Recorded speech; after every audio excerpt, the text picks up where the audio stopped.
The echoes always come first. They arrive like faint whispers drifting across the void, shadows of voices long gone. No one knows why they appear where they do or why only some can hear them. All that's certain is this: wherever the echoes sound, something from humanity's forgotten past waits to be uncovered. It began in silence. The kind of silence that presses against your chest, as if the universe itself is holding its breath. The crew of the Asterion had been drifting for weeks beyond charted space, chasing a faint signal that had no right to exist. Every scanner swore it was just background noise, a trick of radiation and distance. But to the ears of those who listened closely there was more. A rhythm. A pattern. A voice. At first no one dared to say it aloud. The fear of being wrong was too heavy. To hear a human voice carried across the endless black, long after Earth itself had become nothing more than a memory, it felt like believing in ghosts. But then the fragments sharpened. One syllable. Then another.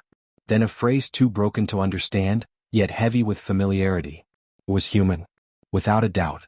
For generations, humanity had scattered among the stars, building colonies, forging fragile alliances, and fighting quiet wars. The memory of their beginning had been buried beneath centuries of survival. Earth was a myth now, a place spoken of with the same weight as legends. Some said it had burned, swallowed in its own fires. Others swore it had been abandoned, left to crumble while the descendants of humankind fled to safer skies. But if the signal was real, if the echoes were more than random noise, it meant Earth, or what remained of it, was calling out. And not everyone wanted that call to be answered. The captain sat alone in the dim light of the bridge, the signal replaying on loop.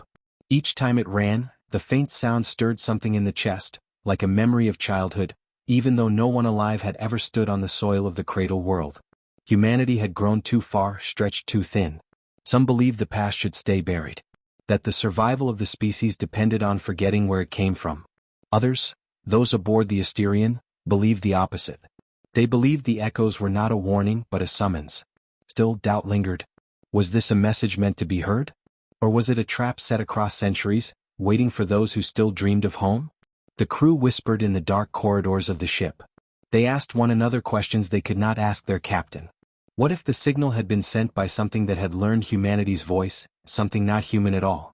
What if they followed it into the unknown only to never return? But for all the unease, none of them could turn away. It was more than curiosity. It was need. To know.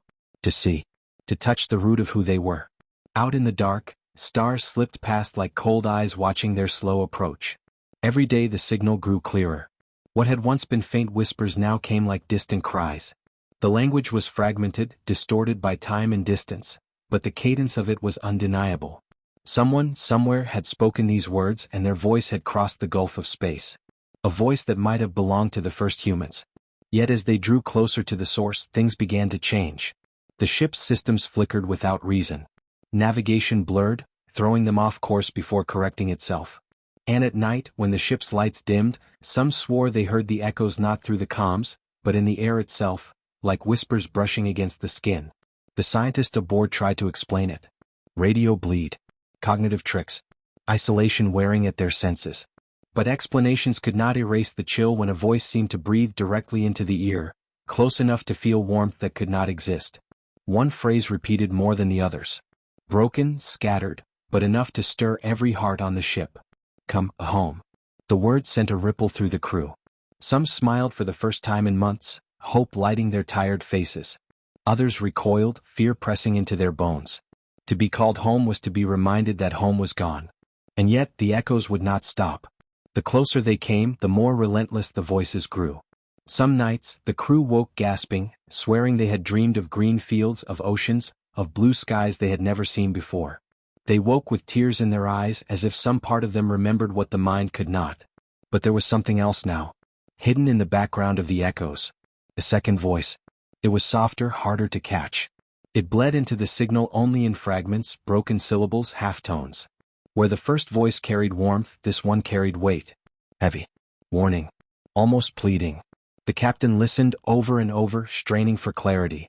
One night, when the others slept, the second voice sharpened just enough to form 3 words. Do not follow. A silence heavier than any before filled the bridge. The captain closed his eyes, the duality of the message tearing at him. Come home. Do not follow. Which was truth?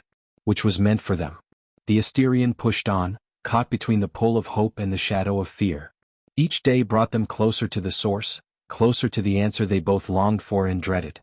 And though none would speak it aloud, each of them felt the same thing deep in their chest. That whatever awaited them at the end of the echoes would change everything.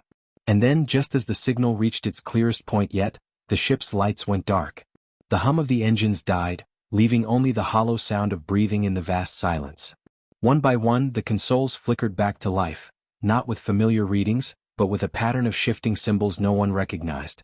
The echoes rose at once, louder than ever, filling every corner of the ship. Both voices now, layered on top of each other, urgent and relentless. Come home. Do not follow. The crew stood frozen in the dark glow of alien light, torn between longing and dread, knowing they had crossed the point of no return. And in that moment the universe felt smaller than ever, the silence between the echoes heavier than the weight of stars. What waited for them at the source would not be just an answer. It would be the beginning of something far greater, and far more dangerous, than they had ever imagined. The ship drifted in darkness, the crew staring at the flickering symbols crawling across every screen. None of them matched any known language. The lines bent and twisted in ways that seemed almost alive, pulsing faintly with a rhythm that echoed the very signal they had been chasing. No one spoke at first. Words felt too small for what they were seeing. Finally, one of the younger crew whispered what everyone had already been thinking. It's not human. The words fell heavy into the silence, pressing against every heart. The idea had always been there, hidden in the back of their minds, but saying it aloud made it real. If the signal wasn't human, then what was it? And if something else was using humanity's voice, why? The captain leaned closer to the screens, his jaw tight, his hands clenched behind his back. He didn't answer the whisper. He didn't want to. Instead, he listened. Beneath the symbol's strange rhythm, the echoes continued, weaving together both voices, urgent and relentless. Come home. Do not follow.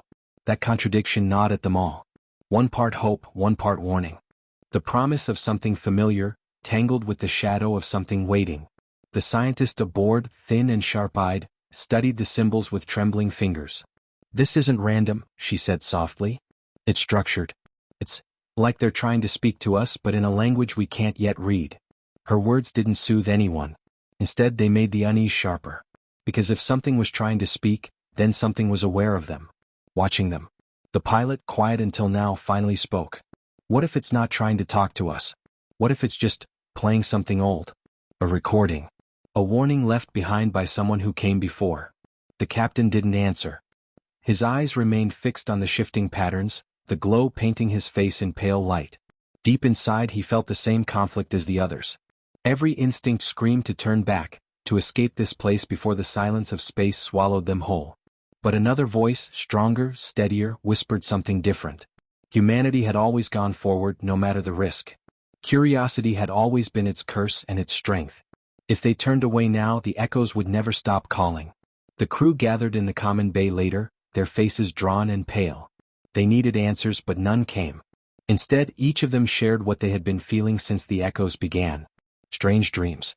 Memories that didn't belong to them. One woman described walking through fields of green, though she had been born on a barren mining station. Another spoke of waves crashing against a shore, though he had never seen an ocean. Each dream was different, yet each carried the same weight. Earth.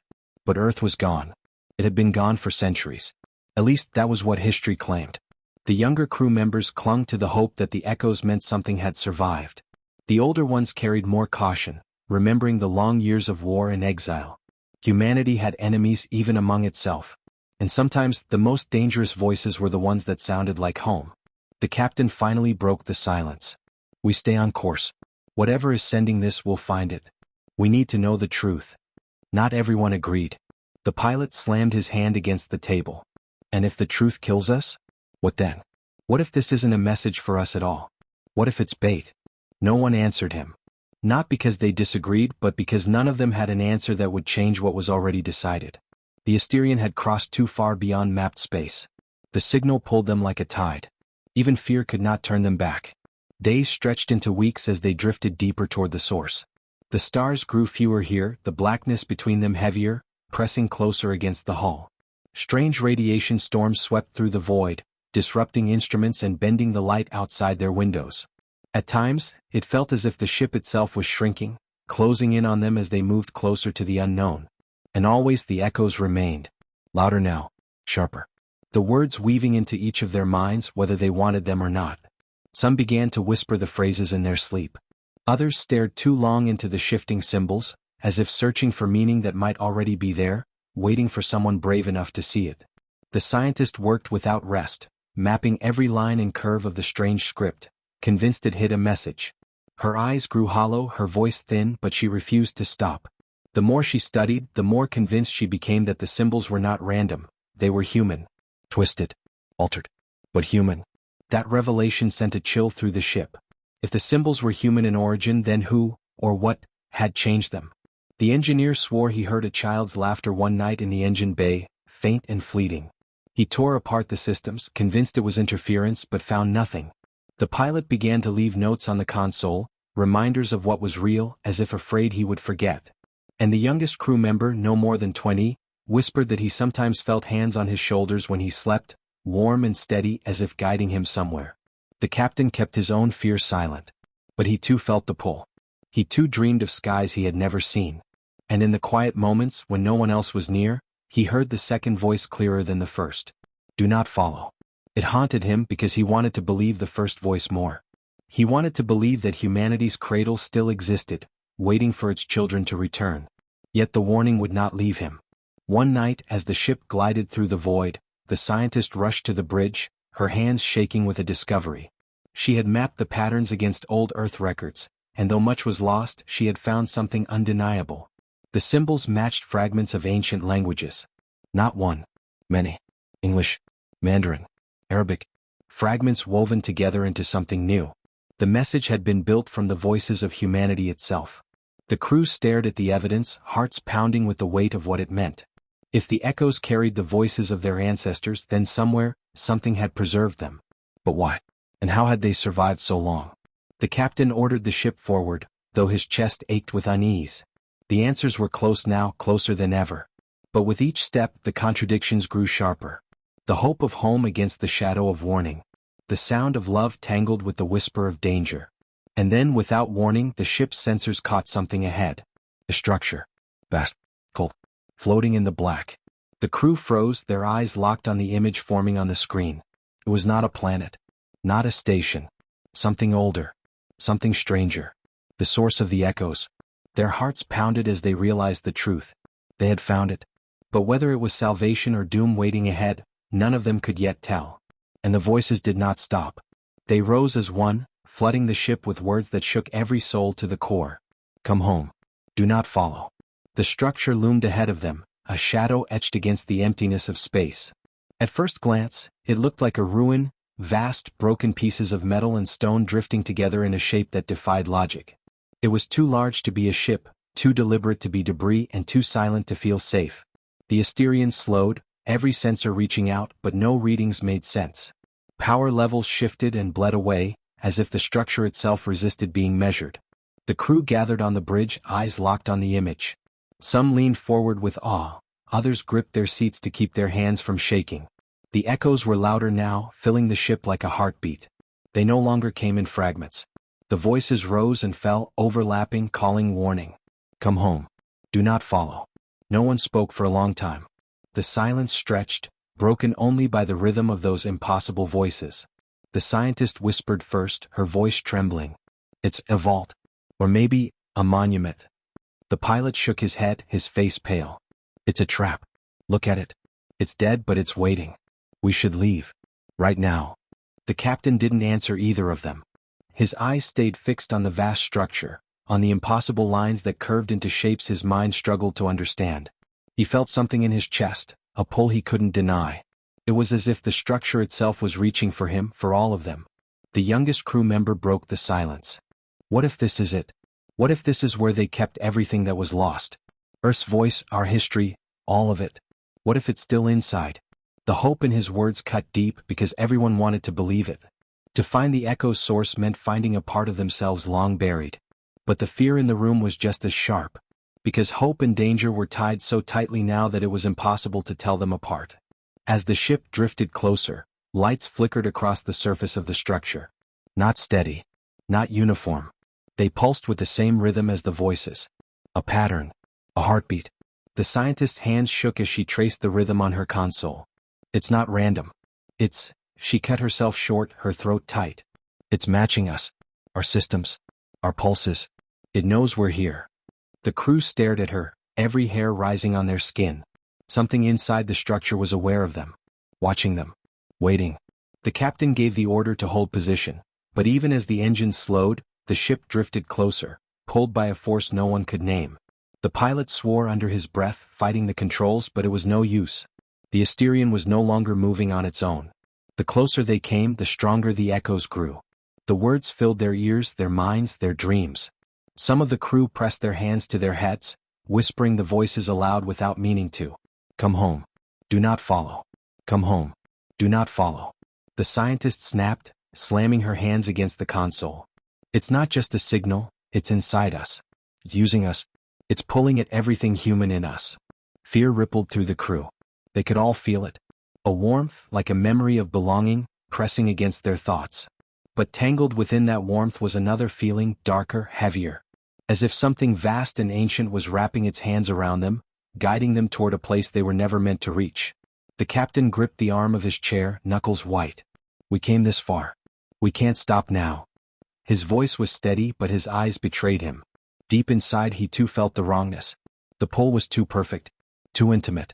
As the ship reached the outer edge of the structure, the lights flared. A gate opened, wide and slow, like the mouth of something waking from endless sleep. Inside there was only darkness, but it was not empty. The sensors filled with static.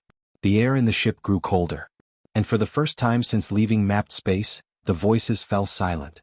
The silence was worse than the echoes. Every crew member felt it, the absence of sound pressing against them like a weight. The sudden emptiness left their hearts pounding, their ears straining for anything. The captain rose to his feet, staring into the void of the open gate. Then the youngest crew member gasped. I heard it. The others turned. Heard what? A third voice. His words were choked, his face pale. It wasn't like the others. It was angry. The scientist shook her head. There's nothing now. The signal's gone. But the boy's eyes were wide with terror. It's not gone. It's in here. He pressed his hand to his chest, trembling. It said we're too late. The crew froze. No one dared breathe. Before they could speak, the ship jolted, systems screaming as an unseen force pulled them forward into the gate. The pilot shouted, fighting the controls, but the engines were dead. The Asterion slid helplessly into the darkness of the structure. The hull groaned as they crossed the threshold. Lights flickered, alarms flared, and still the silence held, crushing them from all sides. And then, just as the gate closed behind them, the voices returned. Not whispers. Not fragments. A roar. They filled every corner of the ship, too many voices to count, all speaking at once, all human. Cries, shouts, laughter, screams. Every sound of humanity's long history tangled together, pouring into their ears, their minds, their very bones. The crew staggered under the weight of it, hands over their ears, though it did nothing to stop the sound. Tears streaked down faces. Hearts raced with memories that weren't their own, wars, love, birth, loss. Every echo of humanity all at once. The scientist screamed over the noise. It's not a vault, it's a graveyard. Her words struck them all like a blade. The captain's vision blurred. He could barely hear his own thoughts over the voices, but one phrase cut through clearer than all the rest. You were never meant to return. The ship shook violently, alarms screaming, lights flashing red. The crew clung to their stations, fear tearing through them. The voices rose higher, louder, until it felt like the very air was breaking apart. And in the middle of the chaos, the sensors lit up with something deeper inside the structure. A shape. A signal. A presence. They had found the heart of the echoes. And whatever it was waiting for them. The ship rattled as if the structure itself was alive, dragging them deeper into its hollow core. The voices did not stop. They layered thicker, pressing into skulls and hearts until it felt like every thought was no longer their own. Some of the crew shouted over the roar, others clutched their heads in silence, but none could escape it. Then, as suddenly as it began, the noise fractured. The countless voices broke apart into two distinct streams again. One calling them home, the other warning them away. The contradiction struck harder than ever, and for the first time, the two voices clashed against each other, battling for dominance inside their minds. The scientist staggered forward, pale and shaking, clutching the railing as she gasped out words. They're not the same source, they're fighting. Two signals layered together. One wants us here. The other wants us gone. The revelation cut through the chaos, chilling every heart on board. If the voices were not one message but two, then humanity was caught between them. One pulling, one pushing. Two forces battling for control of the same forgotten truth. The pilot's voice cracked, fury mixing with fear. Then which one's human? Which one are we listening to? No one answered. None of them could. The Asterian plunged further into the labyrinth of the structure, and the view outside shifted. What had seemed like lifeless walls now shimmered with impossible detail. Vast murals of light stretched across the interior, lines of energy flowing like rivers through veins of metal and stone. Images formed and dissolved too quickly to hold. Faces, battles, cities swallowed by fire, oceans rising and falling. The crew stared, breathless, as if watching the history of their species unfold in flashes they could not fully grasp. The youngest crew member whispered, voice shaking. "It's us. All of it. Everything that ever happened." The captain's jaw tightened. He didn't want to believe it, but deep inside he knew it was true. The structure was not just a vault or a graveyard. It was something worse. A recorder. A mirror. A prison for the very memory of humanity. As they descended toward the heart, the ship's systems crackled with sudden clarity. A signal cut through, sharper than any before. It wasn't an echo. It wasn't fragmented. It was alive. "You are not the first." The words rolled through the ship like thunder. Every screen burned white with symbols, rearranging themselves into something almost legible. The scientist's breath caught as she traced them. "It's rewriting the language. It wants us to understand." The captain demanded answers, his voice harsh. "Who are you?" The reply came not as a single voice, but as thousands layered in perfect unison. "We are the memory of your kind. We are what was left behind." The crew exchanged terrified glances. The idea was impossible, and yet the truth of it weighed heavy in their bones. Something inside the structure had captured humanity's voice across time. But how? And why? Before they could speak again, the second voice cut through, ragged, desperate, unlike the first. It was broken, but it carried human pain. "They are not us. Leave this place. You were never meant to find it." The clash of messages tore through the ship. Systems flickered between warnings and welcomes, navigation displays showing two separate courses. One leading deeper into the structure, the other pulling them back toward the gate. The crew argued, shouting over each other, voices cracking with fear. The scientist screamed above the noise, eyes wide with horror. "Don't you see? It's not just storing memories, it's using them. Every echo we've heard, every dream we've had, they're not ours. They're fragments it forced into us." The engineer's hands shook as he backed away from the console. "Then what about Earth? The fields, the oceans we dreamed of?" The scientist's voice broke. "Not real. Not ours. Just bait." The realization struck like a blade through the chest. All the hope, all the warmth of the echoes, the feeling of belonging, it had all been engineered to pull them closer. The captain's heart pounded. He wanted to deny it, but deep inside he felt the truth. The voices were not calling them home. They were consuming them. Then came the second twist, sharp and undeniable. The youngest crew member collapsed to the floor, clutching his head, his body convulsing as he screamed words not his own. His voice split, layered with dozens of others, echoing through the bridge. "We remember. We remember everything. We are humanity. We are what remains."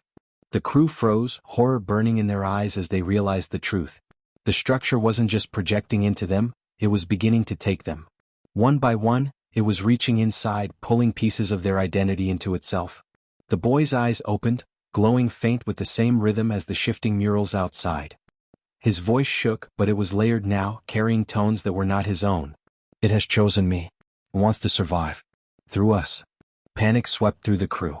The pilot drew back, shouting that they had to cut him off, that they had to stop whatever was happening. But the captain couldn't move. His chest ached as he stared at the boy, torn between saving him and saving them all. The voices swelled again, rising into a deafening roar. "Come home. Do not follow. Come home. Do not follow." The ship buckled as if caught in the grip of something immense. The hull groaned. Alarm screamed. And at the center of it all, the boy stood unsteady on his feet, his body trembling, his eyes glowing brighter. The captain whispered what no one else dared to. "It's not just a memory. It's alive. And it needs us to exist." The structure pulsed with light, the murals around them converging into a single vast image that none could mistake. Earth. Whole, beautiful, untouched. A vision of home, perfect and impossible. The crew stared, their hearts torn between terror and longing. And then the boy spoke again, his voice echoing with 1,000 others. It will not let us leave. The silence that followed was worse than the roar. Because they all knew now, the conflict was no longer between two distant voices. It was inside the ship. Inside them. And whatever awaited at the core of the structure was not just the answer to the echoes. It was the final choice between becoming part of them, or being destroyed by them. The boy's body shook with every word not his own, his eyes glowing with the rhythm of the structure. The voices surged through him, flooding the ship, tearing into the crew's thoughts. They weren't just hearing anymore, they were feeling it, every memory, every echo of humanity pressed into their bones like fire. The captain gripped the railing, fighting to hold on to himself as visions split across his mind. Wars fought centuries ago, cities burning, children laughing under skies he had never seen, oceans rolling against forgotten shores.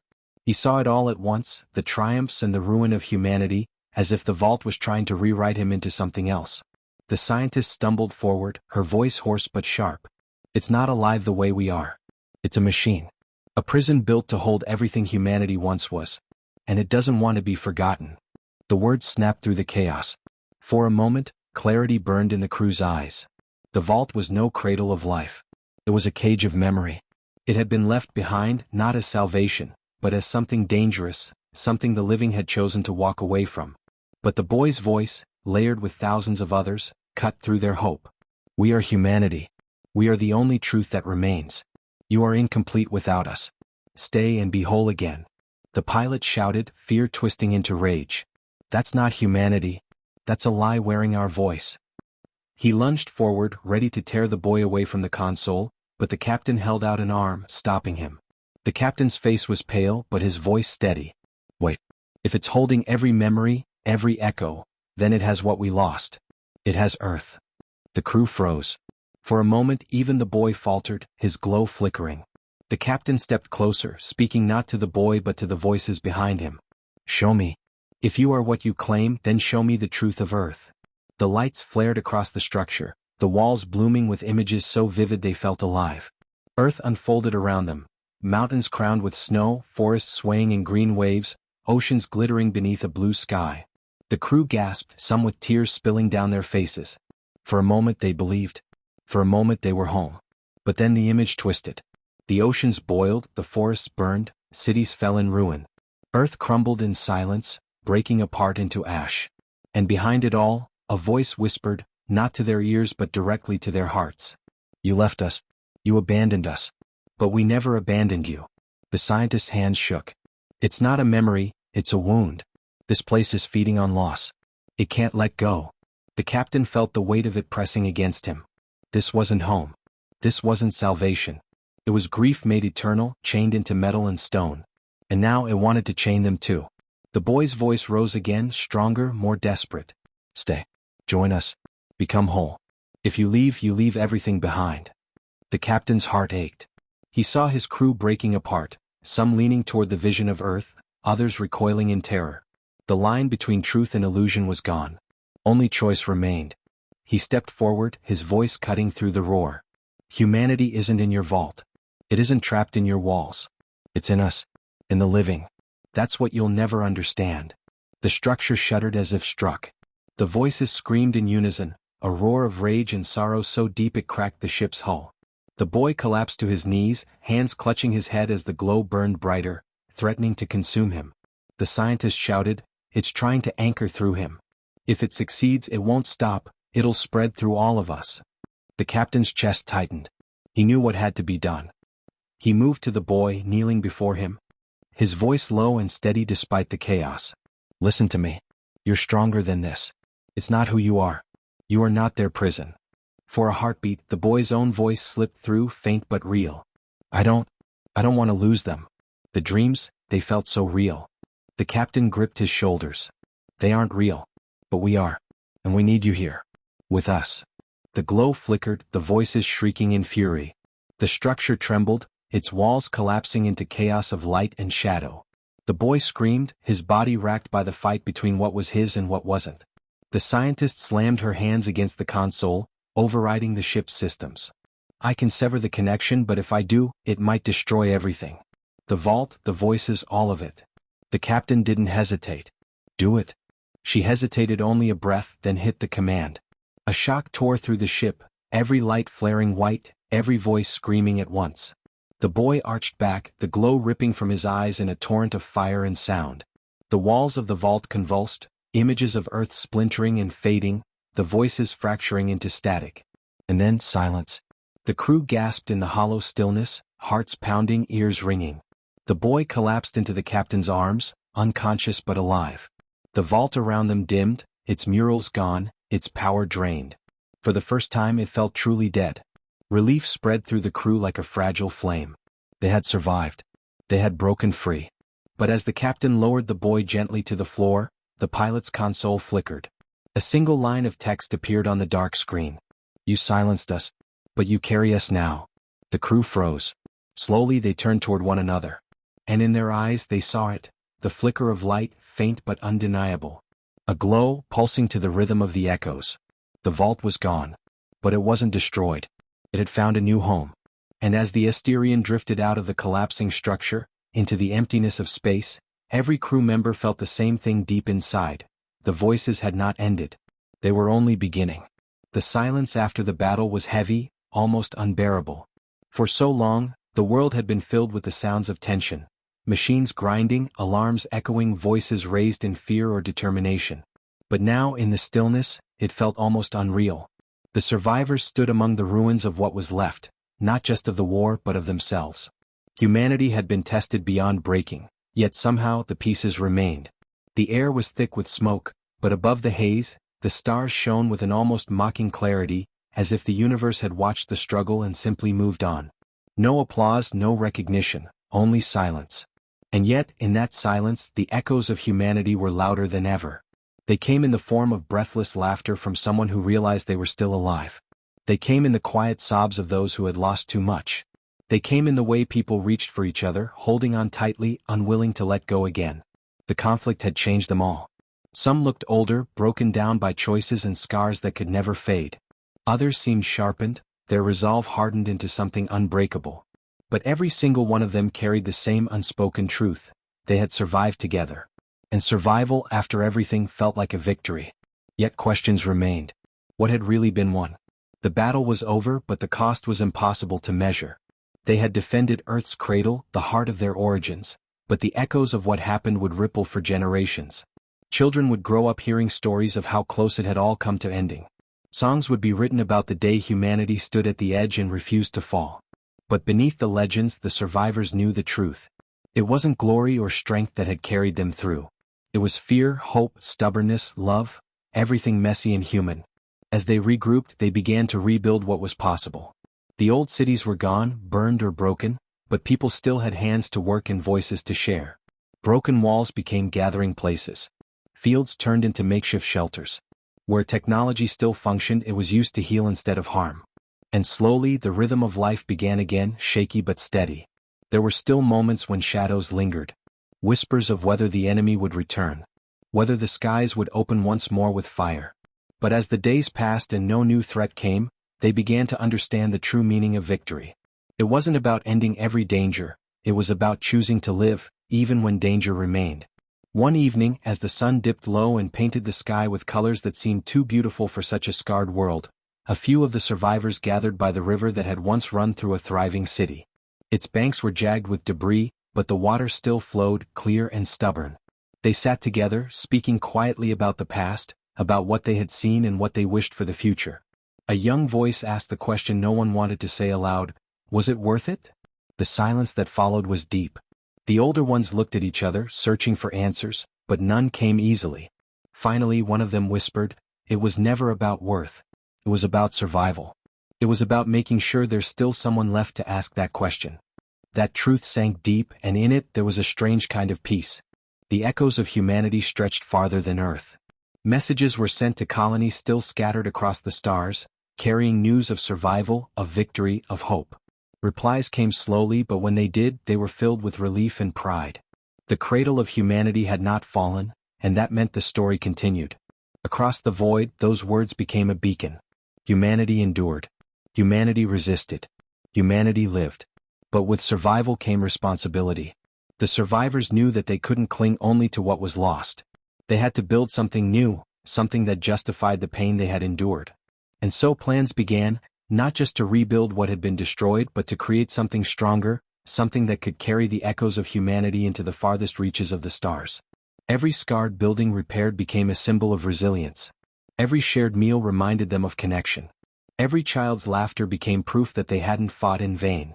There was a final twist waiting, though one no one could have expected. In the ruins of one of the enemy's machines, hidden deep in its fractured core, a message was discovered. At first it seemed like data, nothing more. But when decoded, it revealed something shocking. The enemy hadn't come only to destroy, they had come to understand. The war had not been just an invasion, it had been a test. Humanity had been studied, measured, pushed to its limits. And in those final desperate moments, when they had refused to break, they had proven something the enemy hadn't expected.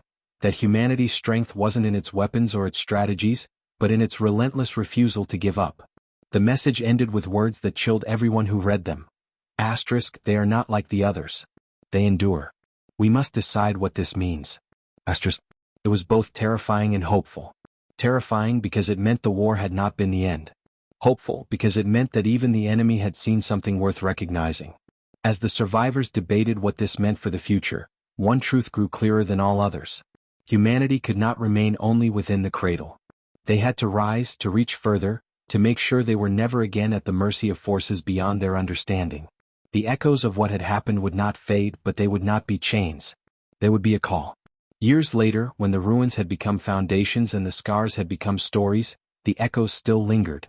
They lived in the way people worked together, no longer divided by the lines that had once seemed so important. They lived in the songs sung around fires, telling of the night the stars almost went dark. They lived in the eyes of children who looked at the sky and did not see fear, but possibility. The story of humanity was not over. It had only changed course. The cradle had been defended, but the future waited beyond it. And in every heart, there was a quiet promise. Never again would they be caught unprepared. Never again would they let themselves be defined only by fear. When people spoke of those days, they didn't talk about the machines or the fire. They spoke about holding each other when it felt impossible. About finding hope in the smallest things. About standing together even when everything seemed lost. That was the true victory. That was what endured. And so, as the stars stretched overhead, countless and endless, humanity rose once more. Not perfect, not unscarred, but alive. Alive with memories, alive with dreams, alive with the echoes of what it meant to be human. Those echoes would never fade. They would travel farther than any ship, stronger than any weapon, carrying the story of a fragile yet unyielding species. The story of people who faced the void and instead of surrendering chose to live. And in that choice, humanity found not just survival, but meaning. The kind of meaning that could outlast even the stars themselves. That was their legacy. That was their victory. That was the echo of humanity,